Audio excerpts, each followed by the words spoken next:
Good morning, this is your European Open Briefing for Thursday, June 16th.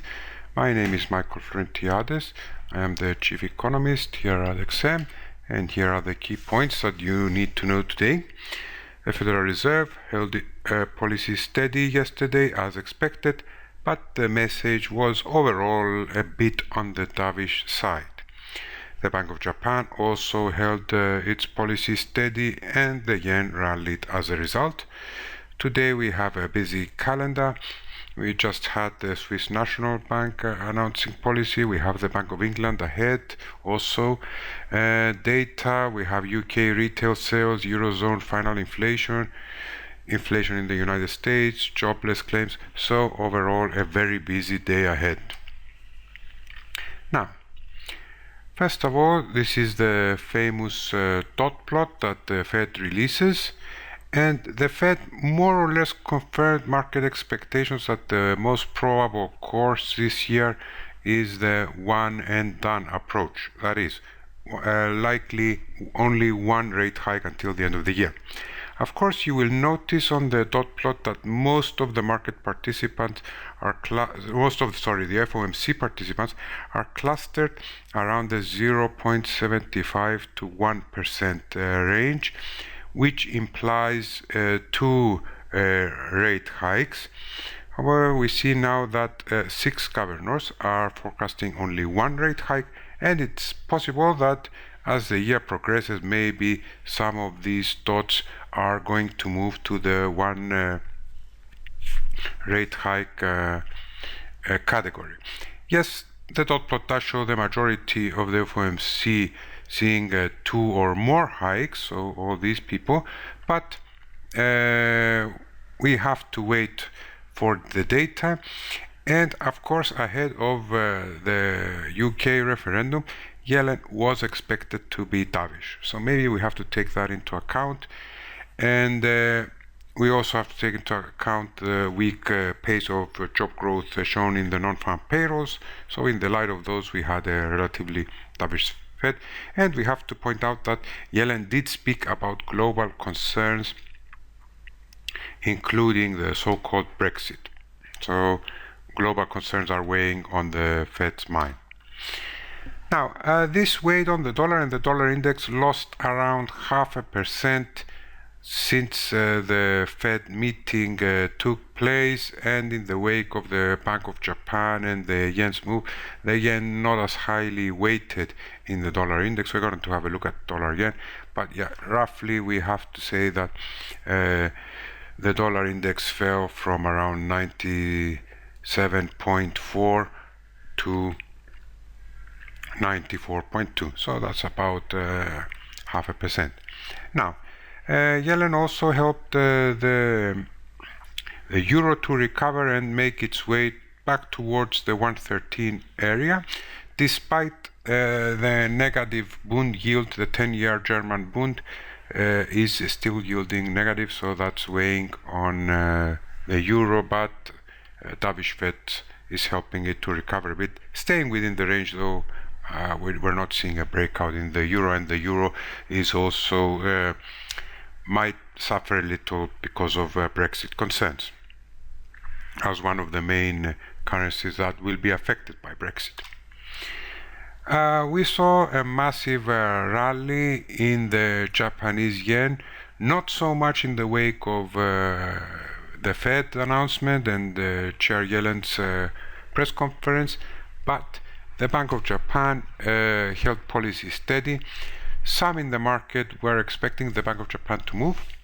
The majority probably saw no action, but still there was a very big move after the yen broke through some important levels such as 105.50, 105, 104, absolutely a massive move in the yen.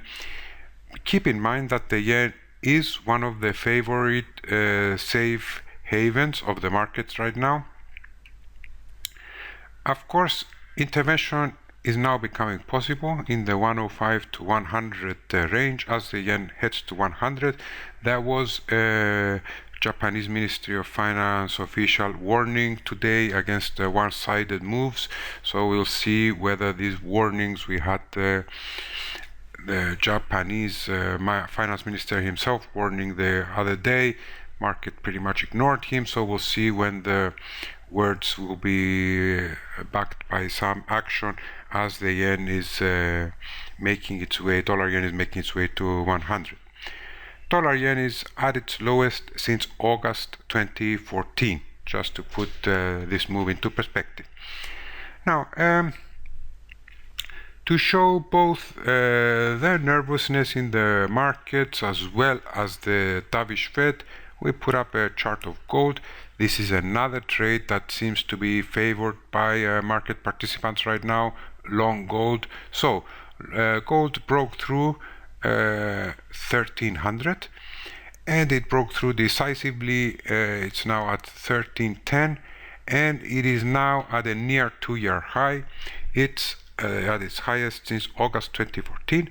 That's quite a coincidence, since we just said that dollar yen is also at its lowest since August 2014. So maybe, yen strengthening, gold strengthening shows some nervousness in the market. But I also think gold is portraying is an indication of a dovish Fed as well. In other data, we had Australian unemployment. It came in line at 5.7%. It didn't help the Aussie much. We see Australian unemployment holding most of the, let's say, of the drop it made from over 6%. Now it's below 6% at 5.7% and holding there. However, the participation rate missed expectations. Some analysts were expecting it to rise at 64.9%. It stayed constant at 64.8%. So not all good news. Finally, the calendar. We haven't said anything about the New Zealand first quarter GDP, which surpassed expectations. So fairly strong first quarter numbers from New Zealand there. However, did not move the Kiwi much, as many things are happening right now in the market, and maybe the first quarter GDP is very much old news, baked in the cake, as they say. We have to expect UK retail sales after a very strong April. They are expected to cool down to 0.2% during May.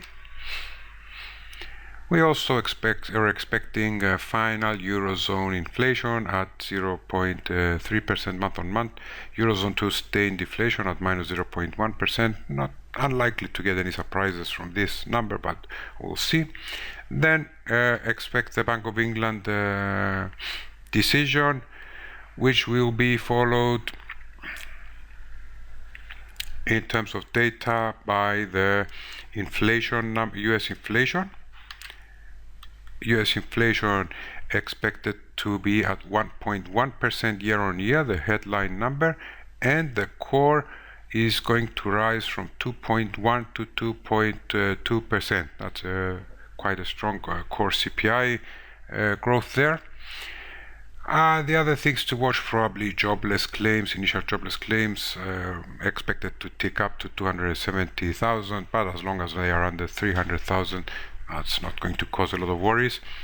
We also have the National Association of Home Builders Index, the last figure of the day, coming in at 59, slightly up from last month's 58 number.